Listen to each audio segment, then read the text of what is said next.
Bank మేనేజర్వే లేకపోతే cyber నేరగాడివే? ఏంది cyber నేరగాడిని? ఆయన ఒక గవర్నమెంట్ వాళ్ళు సెల్ ఫోన్ లో పంపిస్తున్నారులే, జాగ్రత్తగా ఉండండి. సోషల్ మీడియా ప్రకటనలు మరియు తెలియని సమూహాల పెట్టుబడి చిట్కాలను ఎప్పుడు తీసుకోకండి. ఇది సైబర్ నేరగాల పండగం కావచ్చు. బ్యాంకులో డబ్బులంతా దెంగేచ్చారంటే మీరు, అందుకని హోంశాఖ జారీ చేసిందంట. మాకు తెలిసిపోని కిలాడి. మా అమ్మ చచ్చుకుని బ్యాంక్ లో మేనేజర్ స్వామి. నువ్వు సైబర్ నేరగాడు కానీ పోలీసులు చెప్పి మొక్కలు వేధించా నేను. ఏదైనా నీ పూర్తి పేరు కోటయ్య స్వామి. అది నా పూర్తి పేరు చెప్పినావంటే నువ్వు నిజంగా సైబర్ నేరగాడివే. పోయానైనా బ్యాంక్ లో 6 లక్షలు తెచ్చుకోపోయినావు, ఒక్క నెల కట్టావు. 1930 ఫోన్ చేసి నీ కాడకు వచ్చి కుమ్మిచ్చా స్వామి. నా లోన్ నాకు కట్టియా నాయన. రోజుకి దేశంలో సైబర్ నేరగాలు గ్యాస్ చెప్పినారు, మాకు ఫోన్ చేసేది మమ్మల్ని ఎక్కడ అడుగుతుంటారు, ఏమనుకుంటున్నావు నువ్వు? నాయనా మా పిల్ల మీద ఒట్టిగా నాయన, నేను బ్యాంక్ మేనేజర్ కదయ్యా స్వామి. మాకు ఫోన్ చేసి మా దగ్గర లెక్క కొంచెం సిగ్గు మనవలే నీకా, కాలు చేతులు లేవు నీకా, అట్టడికైనా పోయి పనికి పోయి కాలపడి చచ్చావు నువ్వు. పెద్ద మా నాయన మీద ఒట్టే చెప్తున్నాయ్యా, నేను బ్యాంక్ మేనేజర్ కదయ్యా స్వామి. కాదు నువ్వు సైబర్ నేరగాడివే. నా దగ్గర ఉంటాను ఊత కట్టు తీసుకుని ఒళ్ళుతో కూడా అట్టగా అడుగుతాట్లే. హలో కోటయ్య మాట్లాడేది? ఎవరిగా చెప్పు. లాస్ట్ లో 64-39 లూజులు అయిపోయే బస్సులో డిపోలో నీ మాదిరి బస్సులకు అట్టాలు చూసుకుంటా, ఒళ్ళు టైర్లు చూసుకుంటా, కాదు రాండమ్మా అని చక్కెర ఎరగట్ల మాత్రం మేము అడుక్కోము. అది నీ ఆర్టీఆర్ బస్సు ఏం చూస్తుంది? నాకు కోచ్ చూస్తారా? మేము పెద్ద పెద్ద సిటీలు చూసి వచ్చాము. కాదు మా ఆర్టీఆర్ బస్సులు పల్లెలకు పోయి పక్కుర్తి అందాలు చూసి వచ్చాము.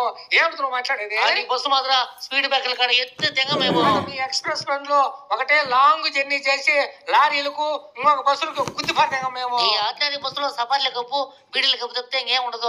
మీ ఎక్స్ప్రెస్ బండ్లో ఎంగి తాగి ఖాళీగా ఇసిరేసిన వాటర్ బాటిల్ తప్పితే ఏముంటాయి? ఎక్స్ప్రెస్ బండి ఏమనంటే మర్యాద ఉండదు నీకు. ఆ ఆర్టీఆర్ బస్సులు కూడా ఏమనంటే మర్యాద ఉండదు నీకు. ఈ ఆర్టీఆర్ బస్సులో సినిగిపోయిన సీట్లు ఉంటాయి, చూసుకుని ఎగుతున్నా. కాదు మా ఆర్టీఆర్ బండికి డ్రైవర్ ఒక్కడే, మీరు ఇద్దరు. కాదు మీ ఆర్టీఆర్ బస్సు వాళ్ళకు డ్రైవర్లకు ఎప్పుడన్నా అన్నవాకి ఇచ్చే డిపోలో ఆపుకునే తినారా? సిక్కులే.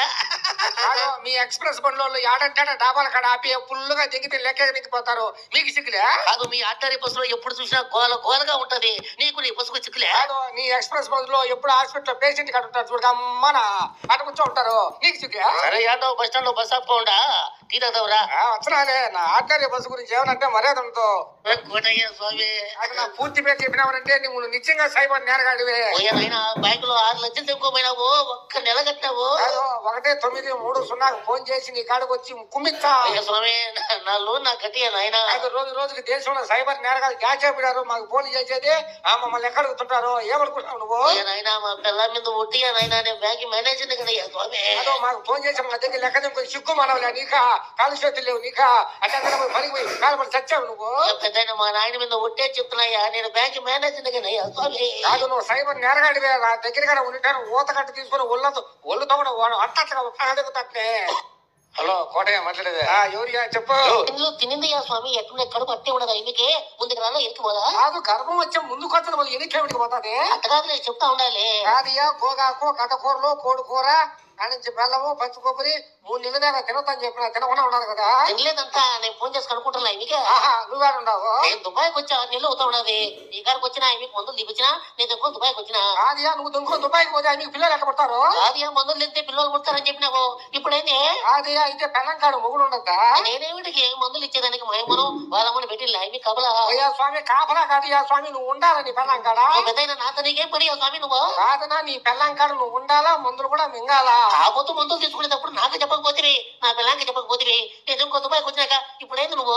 అది మేము ముగ్గురు లేకుండా పిల్లలు ఎట్లా పడతారు, ఏమిటి నువ్వు మాట్లాడేది? అయితే నేను ఇంటికాడ ఏం చేయమంటావు? అదే నీకు తెలియదా? నేను ఫోన్లో చెప్పాను నీకు. అది ఆ మాట ఇంటికాడ ఉన్నప్పుడు కుయ్యకపోతే ఏమిటి నువ్వు మాట్లాడేది? వచ్చి మందులతోనే పడతారు పిల్లలు. వేకది పెద్ద అయినా మందులతో పిల్లలు పుడతాడండి. నీకు పోతా చెప్పినా కదా స్త్రీ పథ్యం లేదని. నాకేం తెలుసా అవన్నీ? ఇంటికి రా, 1 రూపాయి లెక్క తీసుకోవాలన్నా మందులు ఇచ్చా, 6 నెలల్లో పిల్లలు పడతారు మీకు. ఎంత పని చేసినా నర్సయ్యా. వినవినారా, ఇంక నువ్వు ఇంటికి మందులు ఇచ్చా. హలో కోటమావా, హ్యాపీ న్యూ ఇయర్. మెట్టు కొట్టాను ఏమిటిరా మరి పొద్దున లేచింటే ఒకటేమైనా పోలీస్ చేసేది, హ్యాపీ న్యూ ఇయర్ చెప్పేది ఏమిటది? కొత్త సంవత్సరం వచ్చింది శుభాకాంక్షలు చెప్తున్నావు తప్ప? నువ్వేమిటి చెప్పాను నా కోసిమాట 2025 కాదు, జనవరి 3వ తేదీన మాకు తెలియదా? కాదు బాబా, సేమ్ టు యూ అని ఒక మాట అంటే సరిపోదా? సేమ్ టు యూ నేనేమిటి కదా క్వార్టర్ మందు తీసి. కాదు, నూతన సంవత్సరం శుభాకాంక్షలు చెప్పిన దానికి క్వార్టర్ మందు ఇచ్చేయాలి. ఇక 99 రూపాయలు పెట్టి సీపు లెక్క తీసి నా కొడుకుని నాకేంటికి చెప్పినావురా నువ్వు? Happy new year. పోయిన సంవత్సరం కూడా ఎంత చెప్పినావు నువ్వు హ్యాపీ న్యూ ఇయర్ అని చెప్పి. పెట్టి తీసుకుని పనులు రాలేదు నీకు చెప్తాను. నూతన సంవత్సరం శుభాకాంక్షలు చెప్తే ఎవరన్నా తింటారా? ఈ ముందు క్యాలెండర్ మారిపోతాంది, సంవత్సరం మారిపోతా ఉన్నది, అన్ని కొత్తగా అప్పుడు ఆయన మాకు తెలీదా? నీకు కూడా తెలుసులే మామా. తెలిసిన వాళ్ళకి ఏంటో నువ్వు చెప్పేది నాకు కోసిపోతా హ్యాపీ చెప్పేది నువ్వా? కాదు మామ, నూతన సంవత్సరం శుభాకాంక్షలు ఎవరికి చెప్పాలా? బర్త్డే ఫంక్షన్ లో లేకపోతే పెళ్లి అంటారా చెప్పండి నువ్వు నువ్వేమిటో చెప్పేది? అయితే హ్యాపీ న్యూ ఇయర్ చెప్పకూడదా? మాకు తెలియకుండా ఉంటే కదా నువ్వు చెప్పేది హ్యాపీ రా. నన్నేం చెబుతావు? వైన్ షాప్ కాడికి వచ్చి నాకు 99 రూపాయల బాటలు తీసి లేకపోతే మెట్టు కళ్తాను కొట్టా నీకు. జనవరి పుట్టక తిట్టగాదు మామా. హ్యాపీ అంటే మర్యాదగా రాబాయ్ వైన్ షాప్ కాడికి. వచ్చరాలే. హలో అయితే హలో సార్, బండి ఫైనల్ మాట్లాడేదా? అవునయ్యా, ఎవరు? సార్ ఏం చెప్పకుండా బండి దిగుపోయినారు. ఏమి నీ పేరేం పేరు, బండి నెంబర్ ఎంత? కోటయ్య 3479. 4 నెలల నుంచి డ్యూ కట్లా. కట్టకపోతే బండి దిగుపోతావు నువ్వా? పెద్దయినా నీ బండి మేము ఎత్తుకుంటారా నాయనా? చెప్పినా మీకు. సార్ పోయిన నెలలో కట్టలేదని చెప్పి ఈసారి కనుక కట్టకపోతే బండి దిగుకోమంటావు అని చెప్పి మీరే చెప్పినారు. మీరు చెప్తే ఎవరు దిగుపోతారా బండి? ఎవరు తింకోపోయినా కూడా మా ఫైనాన్స్ వాళ్ళు తింకోపోయినట్టేనా? సార్ కొత్త బండి తీసుకొచ్చినప్పుడే ఒక బేగం మాకు ఇచ్చి ఒక బేగం మీరు పెట్టుకుంటారండి. డ్యూలకు మొత్తం అయిపోయిన తర్వాత క్లియరెన్స్ పేపర్లు మేము ఇచ్చేటప్పుడు